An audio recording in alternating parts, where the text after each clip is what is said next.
Students discussion करते हैं FAR 1 के सिलेबस की और मेरे नज़दीक क्या एक्सपेक्टेशन है। वो डिस्कशन करने से पहले थोड़ी सी मैं बात कर दूं कि ये हर चैप्टर जो होता है वो इम्पोर्टेंट होता है और ये सिर्फ मेरी एक्सपेक्टेशन है और सिर्फ इसके ऊपर रिलाई ना कीजिएगा, तमाम चैप्टर्स को करना है। सबसे पहले थोड़ी सी ग्रिड की बात कर दूँ। आपके FAR 1 में 3 ग्रिड्स हैं, ABC 3 ग्रिड्स। अब पहले ग्रिड के मार्क्स मिनिमम 20 मैक्सिमम 30, दूसरे ग्रिड के मार्क्स मिनिमम 25, दूसरे के 35 मैक्सिमम 35 और तीसरी के मिनिमम 40 और maximum 50। Mean sub grid C is the most important grid जिसके अंदर से 40 मार्क्स मिनिमम में आने हैं। बात करते हैं ग्रिड ए की। इसके अंदर दो तरह के क्वेश्चन हैं। एक क्वेश्चन वो जो मैक्सिमम 20 मार्क्स तक के पूछे जा सकते हैं, वो दो हैं, जिसमें आपका ये 7 आता है और आपका इंटरप्रिटेशन या रेशियो एनालिसिस वो आता है। मेरे नज़दीक इस दफ़ा आपको जो क्वेश्चंस ग्रेड ए में से आएंगे वो statement of changes in equity का आएगा और रेशो के ऊपर कोई अच्छा सा क्वेश्चन वो देगा इन माय ओपिनियन। ताहम अल्टरनेटिवली उसके पास ऑप्शन IS 7 की मौजूद है।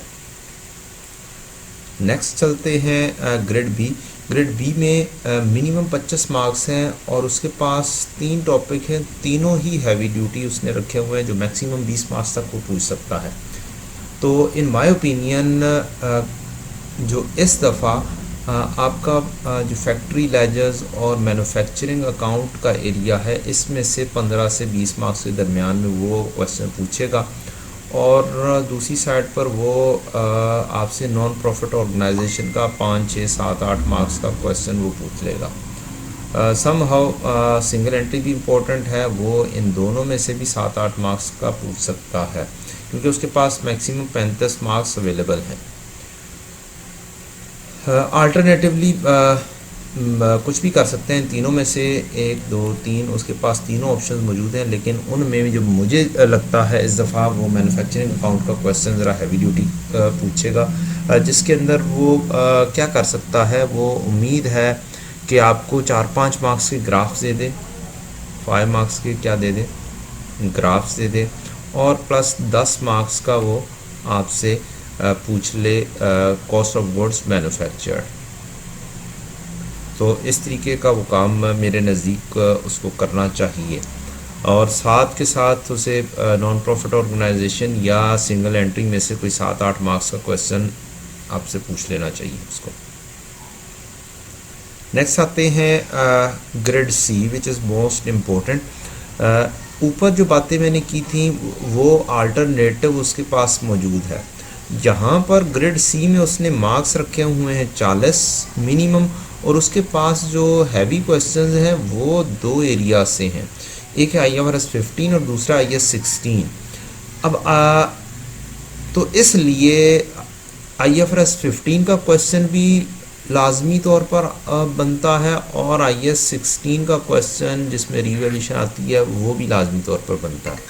अब मिनिमम जो मार्क्स हैं वो इसके हैं 40। तो जो IS 16 का क्वेश्चन है वो हिस्टोरिकली यही देखा गया कि उससे रिलेटेड, चूँकि IS 16 property plant and equipment से ही रिलेटेड, ये IS 20 भी, IS 23 भी, IS 36 भी, IS 40 भी, ये चारों टॉपिक्स इंटर रिलेटेड हैं।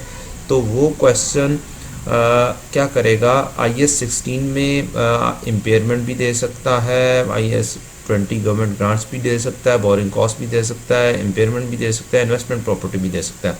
लेकिन मेरे ख्याल में इस दफ़ा वो इम्पेयरमेंट और IS 40 को वो इसके साथ में लाएगा, ताहम उसके पास ऑप्शन मौजूद है कि वो किसी को भी ले जाए। और मेरे ख्याल में इस दफ़ा बोरिंग कॉस्ट का इंडिपेंडेंट क्वेश्चन वो देगा 7-8 मार्क्स का। और सम हाउ चांसेस जो मुझे दूसरे लग रहे हैं वो IS 40 के लग रहे हैं कि वो कुछ जनरल एंट्रीज टाइप आपसे 4-5 मार्क्स की वो पूछ ले। तो ये था ग्रेड्स और ग्रेड्स का एनालिसिस और मेरे नज़दीक जो क्वेश्चंस बनते हैं वो ताहम जो सबसे इम्पोर्टेंट एरिया है वो ये वाला एरिया, और MCQs के लिए भी ये वाला एरिया बहुत इम्पोर्टेंट है। इसके अलावा एक आधा मार्क्स कॉन्सेप्चुअल फ्रेमवर्क से भी MCQs के अंदर वो पूछ सकता है ना। तो कोई इंडिपेंडेंट क्वेश्चन बनाए तो ये 4-5 क्वेश्चंस जो हैं इनमें इंडिपेंडेंट क्वेश्चन 8 मार्क्स से ज़्यादा का नहीं पूछा जा सकता। Thank you very much and best of luck. अपना ख्याल रखिएगा, खूब पढ़िएगा, अपने साथ मुझे भी दुआओं में याद रखिएगा। आपका बहुत बहुत शुक्रिया। अस्सलाम वालेकुम वरहमतुल्लाहि वबरकातुहू।